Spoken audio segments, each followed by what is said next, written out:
خود حضور علیہ السلام کے معاملات میں ہے کہ آپ صلی اللہ علیہ وسلم پر اللہ کی طرف سے ہم سب کو تعلیم کے لیے یہ کیفیت آئی کہ گھر میں کھانا ختم ہو گیا. یقیناً ہمارے سرکار کا مقام یہ ہے کہ دعا کرتے جنت میں دسترخوان اتر جاتا، لیکن ہم جیسوں کی تعلیم کے لیے نبی صلی اللہ علیہ وسلم گھر گئے اور پوچھے کہ گھر میں کھانے کے لیے کوئی چیز ہے؟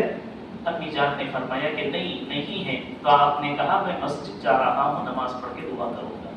یہ ہم سب کے لیے تعلیم تھی کہ اگر تم کو کوئی حاجت ہو تو تمہاری حاجتیں اور ضرورتیں پورے ہونے کی جگہ وہ مسجد ہے. ہمارے بزرگوں میں حضرت مولانا یوسف رحمۃ اللہ علیہ فرمایا کرتے تھے کہ دعوت و تبلیغ کی مبارک محنتوں کا پہلا قدم یہ ہے کہ امت مسجدوں سے ہونے کے یقین پر آ جائے. آج لوگوں کو عدالتوں سے ہونے، پولیس سے ہونے، ڈاکٹروں سے ہونے کا یقین ہے. ان سب سے ہٹا کر نبی صلی اللہ علیہ وسلم نے مسجد سے جوڑا تھا کہ تمہاری ساری دنیا اور آخرت کی ضرورتیں یہ مسجدوں سے پوری ہوں گی. تبھی تو ایک قرض میں ڈوبے ہوئے صحابی ہیں، پیسہ نہیں ہے، مسجد میں آ کر بیٹھ گئے ہیں. ہونا ہماری عقل تو یہ کہتی ہے کہ آپ کو قرض دینا ہے، کہیں کام کریے. آپ ڈے میں کر رہے ہیں، نائٹ ڈیوٹی جوائن کریے. ہم یہ کہیں گے کہ آپ کا کوئی رشتہ دار ہے، اس سے مانگیے. ہم یہ کہیں گے کہ آپ کے کوئی دوست ہیں، ان سے قرض لے کے یہ ادا کیجیے. ہمارا تو یہ مشورہ ہوگا. لیکن نبی علیہ السلام نے اس طبقے کو یہ سکھایا اور سمجھایا تھا کہ تمہاری دنیا کی ہو آخرت کی حاجت اور ضرورت یہ مسجد سے پوری ہوگی. مسجد کو آؤ. قرض میں ڈوبے ہوئے صحابی ہیں، مسجد میں آئے اور نماز پڑھ کے دعا کر رہے ہیں. حضرت ابن عباس رضی اللہ تعالیٰ نے اعتکاف میں بیٹھے تھے.